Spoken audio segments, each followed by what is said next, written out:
Hola gengs, selamat pagi. Welcome back to kopi-kopi ala-ala suka-suka. Bersama saya di kopi-kopi ala-ala suka-suka. Tentunya suka-suka saya ya. Oke, masih dalam rangka eksperimen saya dengan hot air dan kopinya masih batch pertama Orange Bourbon dari Nanolot Mas Ian di Bondowoso yang saya beli 1 kg 190. Ini brew yang berbeda, jadi saya akan mencoba menggunakan Aeropress di attach sama, tapi saya nggak attach sama ini ya, sama fellow ya. Saya akan attachnya sama, sebentar ya, saya akan attachnya sama, pertama sama able disk. Ini able disk saya, lalu saya akan menggunakan ini, jadi able disk plus paper filter, lalu saya akan lock di sini. Selesai. Berikutnya kita akan menimbang kopinya ya. Saya akan main di 15 gram kali ini, 15 atau 16 gram ya, 16 gram. Oke, saya akan main 16 gram talok. Lalu permainan circle-nya makin kesini aromanya makin gila ya. Ini resting mau menuju, bentar ya, Sabtu, Minggu, Senin, Selasa, Rabu, Kamis, 7 hari. Oke, ini ke 7 hari. Saya akan main di circle 5, circle 5.1 deh, atau poin 2. Oke, circle 5.2. Let's go, kita giling teman-teman. Pagi-pagi pas banget nih.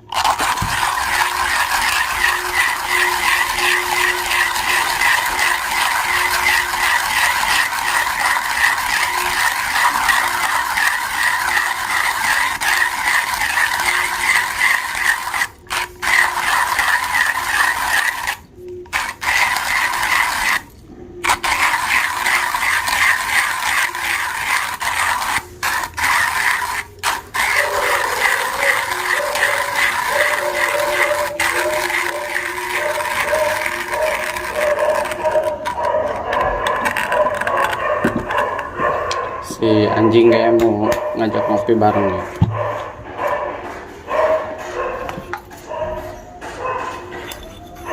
Kita aduk. Keren aromanya, dahsyat. Yang mau lihat hasil gilingan saya sebentar ya. Di sini aromanya beneran enak ya. Saya nggak bohong sih. Ya mungkin nanti kalau ada sesi berbagi, karena masih ada batch 2, 3, 4, jadi kita akan berbaik hati berbagi dengan teman ala-ala ya. Kita tuang dulu. Tapi satu pengennya kalau berbagi ongkirnya tanggung sendiri ya. Lumayan loh ngirim, kalau ngirim ke 10 orang gitu. Saya dulu pernah ngirim ke berapa puluh orang ya, habis 500. Wah, saya kaget ya. Habis 500.000 buat teman ala-ala ngirim. Oke, kita akan menuang. Saya pakai suhu 94 derajat Celcius nih ya teman-teman.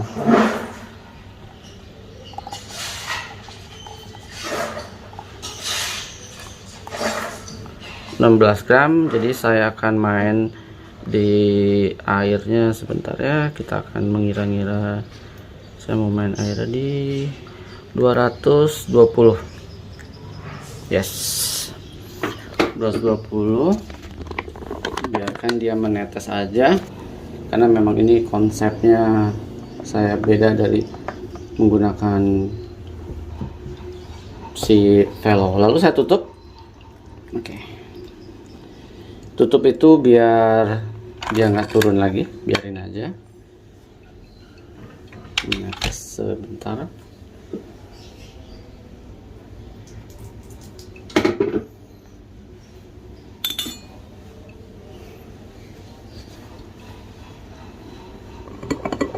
Sambil digoyang.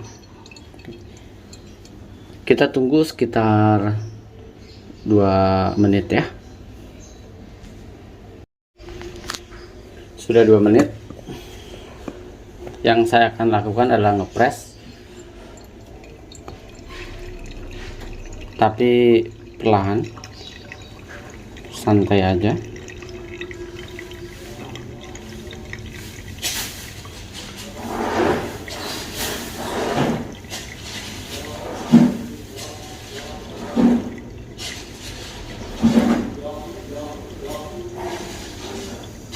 Saya akan habiskan.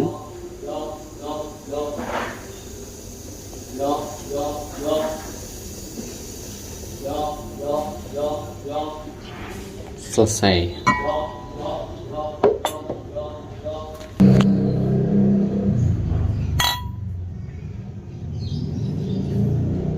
Kayak ada aroma biskuit ya lama-lama ya.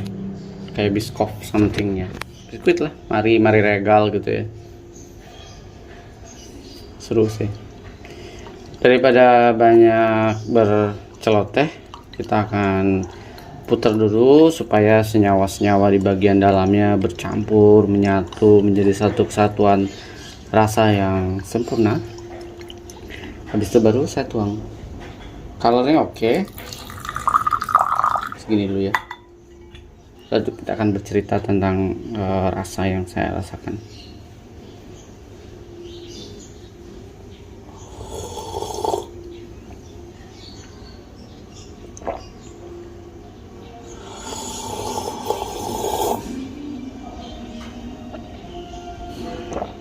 Enak.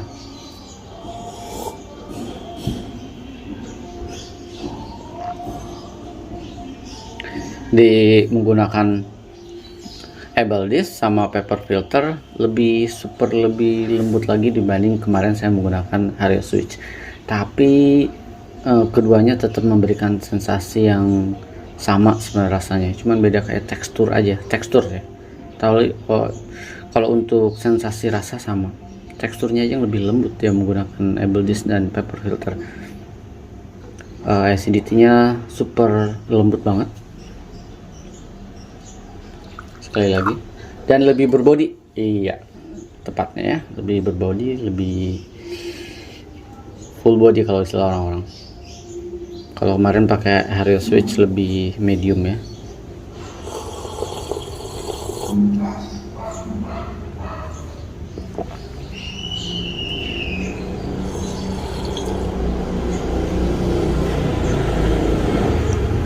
Jadi buat teman-teman yang home roaster ala-ala kayak saya, kalau kalian berangkatnya dari green bean-nya, kalau orang lain ada yang bilang green bean-nya 60%, kalau belakangan saya agree green bean-nya 70% aja ya. Green bean 70%, roasting 20%, dan proses ngebrunya cuma 10%. Jadi kalau kita melihat barista-barista yang mengulik cara ngebrew, kalau buat saya jatuhnya itu gimmick aja.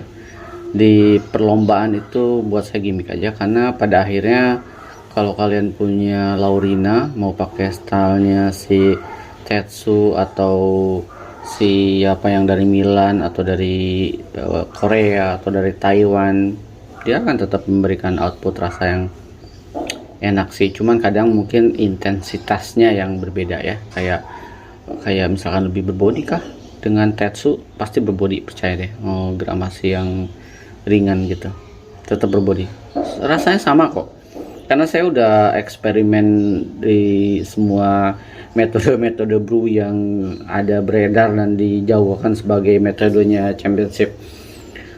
Kalau pakai binnya Gesa, kalian merem aja, nggak usah pakai metode aneh-aneh ya, cukup.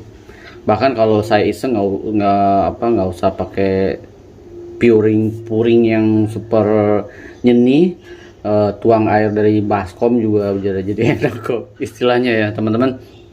Jadi kalau closing buat si batch pertama dengan video brew kedua menggunakan air opes di attach sama si Able Dish, buat saya orange bourbon dari si Mas Ian Bondowoso buat saya sangat layak untuk dicoba.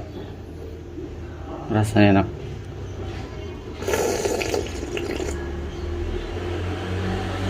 Kadang kita bukan memuji diri sendiri, oh kita bisa menghasilkan manual roasting enak juga, enggak. Harusnya kita memuji prosesornya atau petaninya yang oh gila ya, dengan alat manual roasting apa adanya rasanya tetap keluar gitu. Jadi kadang saya merasa oh surprisingly gitu, padahal sebenarnya bukan dari sisi manual roastingnya atau hot airnya, tapi lebih ke oh memang basic green beannya memang udah bawaannya udah sempurna, jadi kita tinggal menyempurnakan lagi dengan metode roasting kita yang mau medium, light, dark atau dark roast. Tapi saya ada punya yang kayak medium dark yang bisa kita bawa ke espresso, akan seperti apa. Tapi saya ini penasaran sih kalau ini saya bikin espresso seperti apa. Nanti kita akan cobain ya. Rekomen beannya orange bourbon, green beannya orange bourbon buat saya rekomen ya. Kalau nggak rekomen nggak akan saya rekomenkan ke orang-orang karena harganya cukup untuk bean lokal cukup oke lah, 190 dengan 1 kilo cukup oke dengan defek yang minimal dan tiny beannya cuman beberapa aja. Buat saya cukup cukup oke lah.